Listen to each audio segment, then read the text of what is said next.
বছর কেটে গেল, সেই দেশ ছেড়ে আমরা এখানে এসেছি।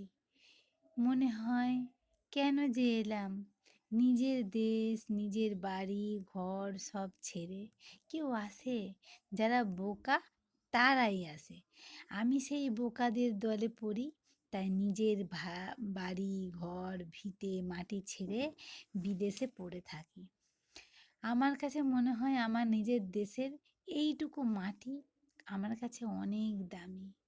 এত দামি জিনিস ধরে রাখার ক্ষমতা কি আমার মতন পাপী মানুষের আছে? তাই আমি রাখতে পারিনি। তাই আমি সে দেশ থেকে এখানে চলে এসেছি।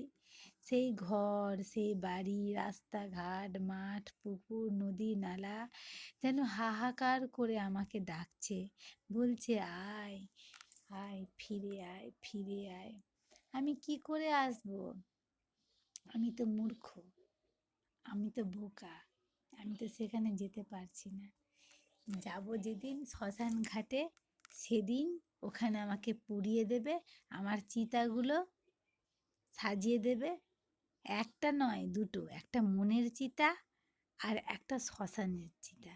দুটোই জ্বলে পুড়ে যখন ছাই হয়ে যাবে, এরপরে যখন আবার সেখানে জন্ম নেব, আর কিছুতেই বিদেশে আসবো না, আসবো না, আসবো না।